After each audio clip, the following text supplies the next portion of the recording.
In a moment that sent shockwaves through Buckingham Palace and beyond, Prince William and Princess Catherine stepped into the spotlight with trembling poise and eyes heavy with unspoken truths. "We can't hide this anymore," Catherine declared, 7 words that shattered the illusion of royal perfection. But what had they been hiding and why? The announcement came without warning. No leaks, no palace briefing, no prepared headlines, just a single jarring notification that a royal emergency statement would be delivered live. The world paused, phones buzzed, newsrooms froze. When William and Catherine appeared hand in hand, faces drained yet determined, there was a collective holding of breath. This wasn't a royal engagement. This was a reckoning. Catherine's voice, though steady, trembled at the edges, piercing decades of royal decorum. The image of the composed Duchess was gone, replaced by a woman exhausted by silence. "We've protected something for too long," she said, "but it's no longer just about us." The nation's fairy tale was breaking in real time. William stood beside her, unusually quiet, his hand never leaving Catherine's back, a gesture of support or a silent admission of guilt. Observers noted the stiffness in his posture, the flicker in his eyes when Catherine spoke certain words. Was he caught off guard by how much she would reveal, or had they finally reached the limit of their endurance? What followed was silence, not from the couple but from the palace. Immediately after the broadcast, all official royal social media accounts went dark. The press liaison refused to comment. Journalists were locked out of the usual inner circle. What had started as an announcement quickly snowballed into a full-blown crisis. Public reaction was immediate and divided. Some flooded online platforms with support, calling Catherine brave and the new Diana. Others speculated wildly. Was it about health, betrayal, abdication? Had William done something? Had the crown pushed them too far? The mystery ignited a media firestorm. Beneath every theory was one chilling realization. The royal family had lost control of the narrative. This wasn't just a personal matter. This was the unraveling of an institution playing out in slow, painful motion. Behind every public smile was a secret eating away at the foundation of their marriage, an invisible weight growing heavier with every public appearance. Catherine, the picture of composure. William, the air under pressure. But beneath the surface, something was breaking. In the carefully polished world of royal optics, the smallest deviation becomes a national scandal. Catherine's subtle absences from major events did not go unnoticed. At first, they were dismissed as scheduling conflicts, private commitments, or minor health concerns. But when those absences stretched from one event to another and repeated over months, whispers began to swirl. Events she once championed, children's hospitals, women's health summits, early childhood campaigns, saw her quietly withdrawing without explanation. The palace, tight-lipped as ever, issued hollow statements, but something didn't add up. Then came the Whisper Network, aides and insiders speaking in hushed tones behind closed doors, believing they were safe, but they weren't. One slip, one microphone left active during a press prep, and suddenly the world caught wind of the phrase, "She's not coping well at all." The palace scrambled to deny, but it was too late. The illusion of stability was cracking. Handwritten notes dated over a span of months revealed the psychological descent of a woman trapped in a gilded cage. In one, Catherine wrote, "I feel like I'm disappearing and no one notices except the children." In another, more haunting line, "They want me silent. They want me perfect, but I'm neither anymore." The source of the leak was never identified, but speculation pointed inward, toward a palace aide with a conscience or a desperate family member begging for intervention. William, meanwhile, began pulling away not from Catherine but from those closest to the crown.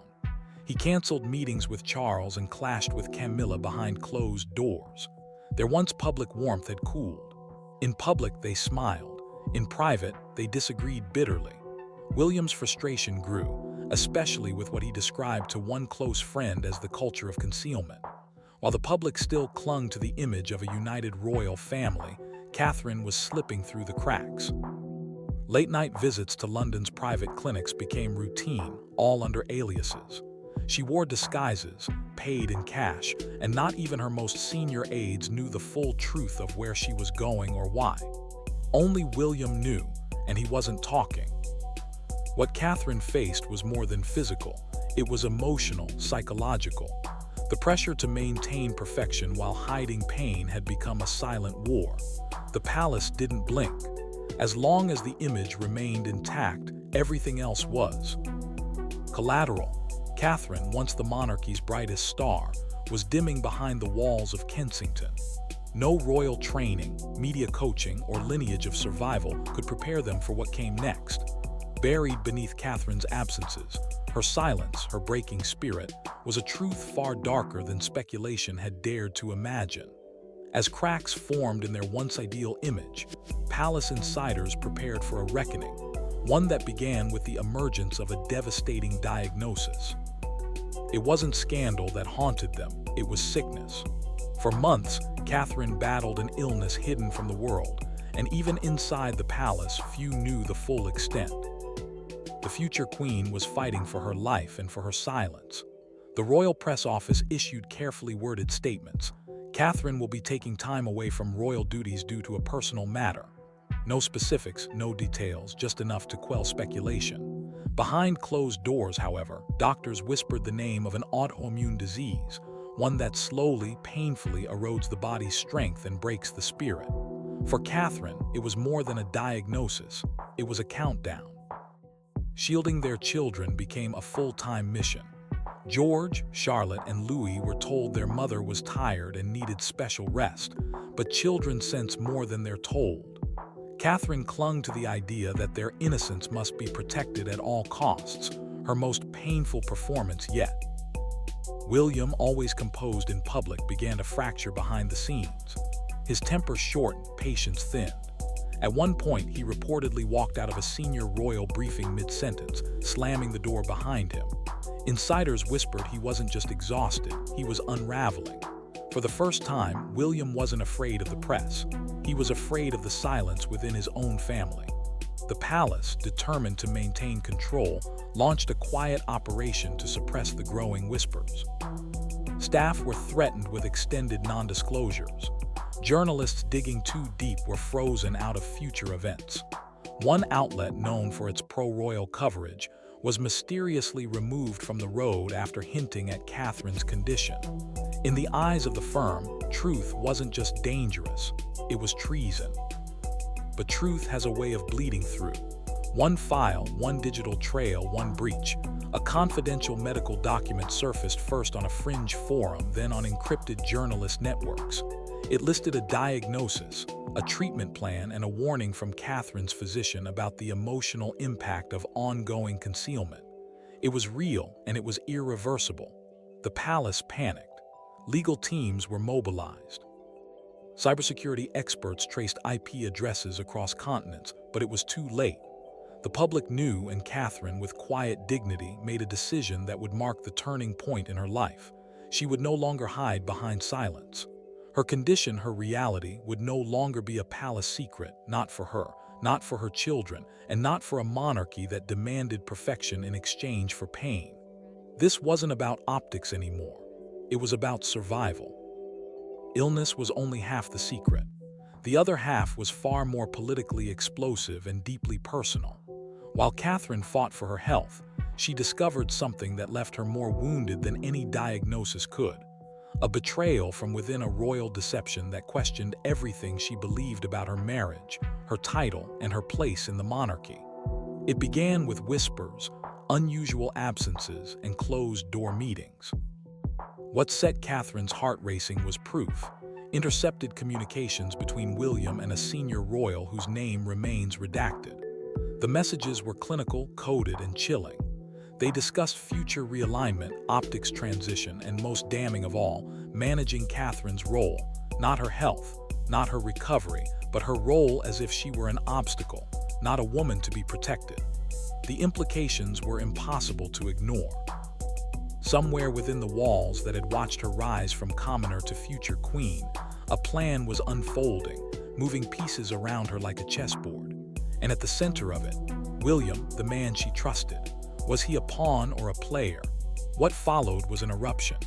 Catherine, trembling but resolute, challenged William behind closed doors. A security system recently upgraded allegedly on Charles's orders recorded the conversation.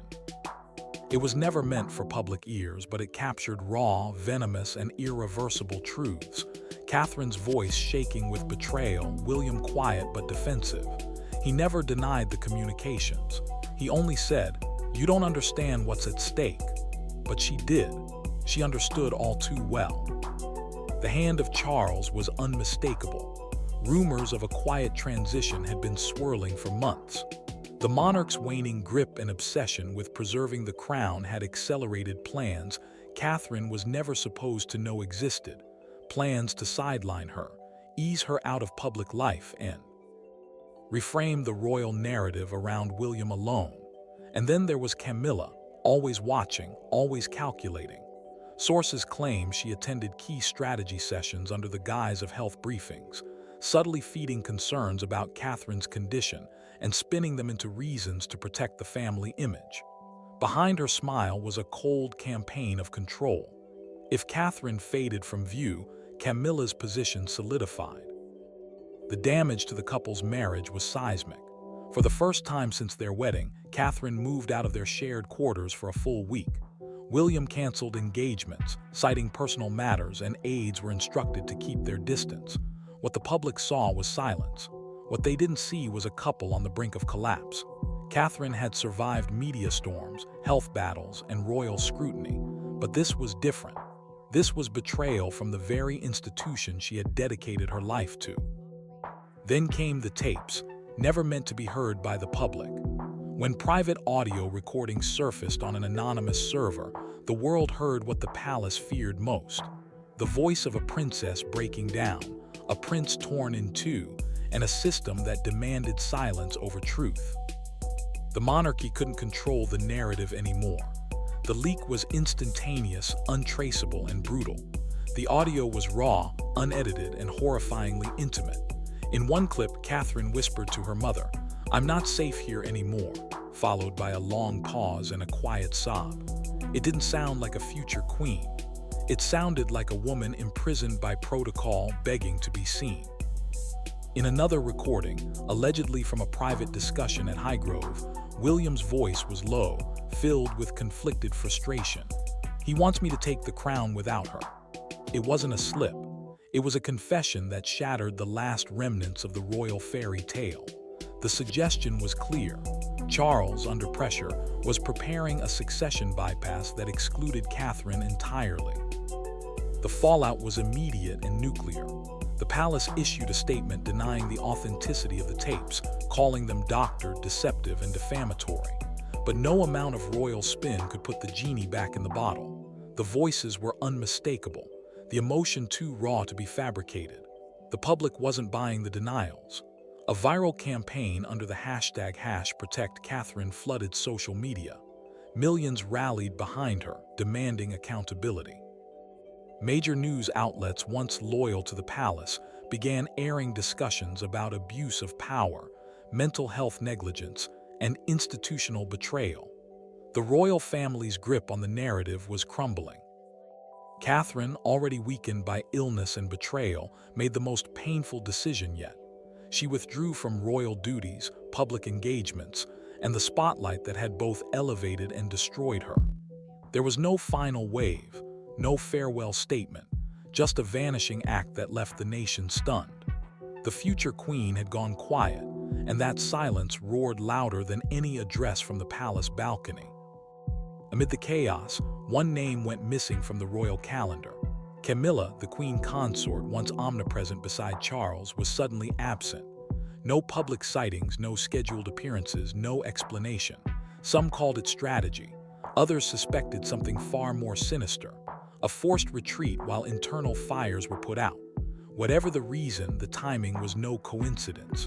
The monarchy was burning from within, and the smoke was no longer containable. As the palace scrambled to contain the leaks, the public turned its eyes towards someone who had always stood in the shadows, Princess Anne, known as the Iron Woman of the monarchy. For the first time, she stepped forward not to protect the crown, but to protect Catherine, and what she revealed shattered generations of royal loyalty. A helicopter touched down on the private grounds of Balmoral, delivering Catherine to Anne. Pale, emotionally afraid, and no longer sure who to trust, Catherine spoke with Anne for hours, away from aides and listening ears. One source said Anne didn't walk into that meeting as the Queen's daughter, she walked in as a sister. Days later, Anne stepped in front of reporters outside St. Mary's Chapel. Her words were sparse, but their weight reverberated across the kingdom. Some truths must come out no matter the cost. She called it a challenge that couldn't be walked back. For the first time in decades, Anne refused to appear alongside Camilla at a high-profile engagement. The rift was undeniable. Soon after, a handwritten note from Anne, dated 3 months prior, was leaked to journalists. In it, she raised concerns about a pattern of control and isolation around Catherine, warning that coordinated pressure could remove her influence from the future monarchy. The public response was swift and visceral. Anne became a symbol of defiance. Crowds held up signs reading, "Stand with Anne." Opinion polls showed an unprecedented divide. One half of the country rallying behind Anne and Catherine, the other clinging to the palace's traditional silence. Anne's stance was more than loyalty, it was a reckoning. For decades, the palace had covered its sins with silence. It had protected image over truth. Anne, hardened by history and haunted by memory, refused to let the past repeat itself. What happened next proved just how far the monarchy was willing to go to silence the truth.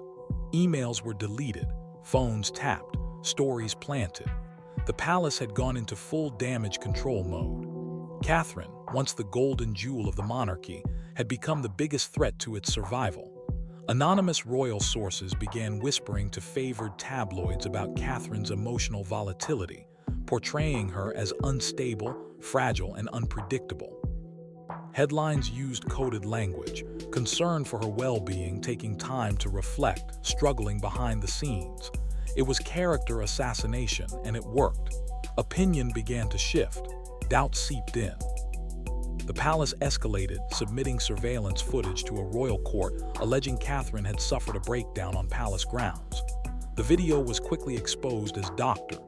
Timestamps didn't match. Reflections in glass revealed inconsistencies. The footage was withdrawn, but the damage was done. Catherine was being framed. Attacks extended to her family.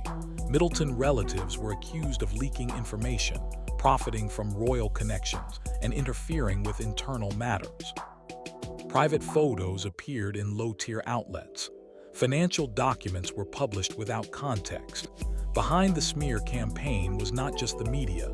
It was palace-approved press allies following cues whispered from gilded offices. Catherine was no longer a royal wife. She was an enemy of the system. Yet Catherine did not back down. She responded with a legal countersuit so precise and damning it sent shockwaves through the palace, citing defamation, emotional trauma, and unlawful surveillance, naming specific departments within the royal media office. It wasn't defensive, it was war. For the first time in modern royal history, a senior royal had turned the legal system against the institution she was meant to serve. Rumors spread that MI5, Britain's most secretive intelligence force, monitored internal palace communications. The fear wasn't foreign threats anymore, it was internal collapse. The monarchy was under siege from within. Catherine was no longer hiding, no longer waiting, no longer allowing herself to be rewritten by those who once called her the future. Then something unexpected happened. Catherine and William told the world. What was meant to be a soft interview became a seismic royal event. Sitting side by side, they looked into the camera and spoke words no future monarchs had ever dared say. "We can't hide this anymore." Catherine began, her voice soft but unwavering, speaking of her illness, years of silence, nights of fear, and the pressure to smile when all she wanted was to scream. She spoke of being told the crown doesn't pause for pain, and how every decision she made for her health was viewed as a political risk, not a human necessity. "I was expected to be perfect while breaking," she said. Then William spoke. His admission was raw and unexpected. "I made mistakes. I let people in power convince me that distance would protect us, but all it did was cost us time. Time we won't get back. His eyes never left Catherine's. The unspoken weight between them said more than prepared statements ever could. He acknowledged complicity, redefining his image in the eyes of a waiting nation. But this wasn't just about the past. Together, they made a vow that went far beyond PR strategy or media rehabilitation. "We will not raise our children in secrecy and fear," Catherine declared. "We will not hand them a crown soaked in silence." William added, "The monarchy must evolve or it will not survive." Tradition cracked under the weight of conscience. Catherine turned directly to the interviewer. "This system rewards silence. We chose truth." It was a declaration of independence, a line in the sand between duty and dignity, image and identity. Public support surged to levels unseen since the days of Diana. Former critics reversed course. Prominent media figures issued apologies. Editorials across the globe praised the couple's courage, honesty, and refusal to be puppets of an outdated institution. The monarchy had long been untouchable, but now it was being questioned not by the public, but by its future king and queen. Behind the scenes, Buckingham Palace went into full crisis mode. Emergency meetings were held with Parliament. Senior aides were summoned. The Prime Minister was reportedly briefed within hours. For the first time in over a century, there were whispers not of scandal, but of structural reform. The institution could no longer pretend everything was under control. William and Catherine had detonated a truth bomb, and there was no going back. The confession was not just a finale, it was a catalyst. What came next would redefine the future of the British monarchy. Charles's grip weakened, public loyalty fractured, and the House of Windsor found itself at a crossroads: evolve or crumble. William transformed, no longer the passive heir waiting for his turn. He emerged as a voice for reform, modernity, and truth. He spoke in schools, met veterans, and shook hands with critics, repeating one phrase again and again: "The crown must serve, not silence." The public saw not just a future king, but a different kind of king. Catherine's return was equally powerful. She didn't return with glamour or fanfare, but with presence, stronger, quieter, unapologetically changed. Her illness was no longer a shameful secret, but a mark of survival and resilience. At a children's hospice, she read aloud a letter to a room of families and volunteers. "We were told to protect the crown at all costs, but what happens when the cost is our children's innocence, our own humanity? We chose a different path. For our children, we chose light." Her words carried the weight of a lifetime of struggle, breaking through the walls of tradition and leaving a mark on history. It was no longer just about William and Catherine. It was about exposing a broken system, revealing corruption, mismanagement, and the danger of silence. In the end, the greatest threat to the crown was the truth it had tried so hard to bury. And thanks to their courage, that truth was finally seen, heard, and felt.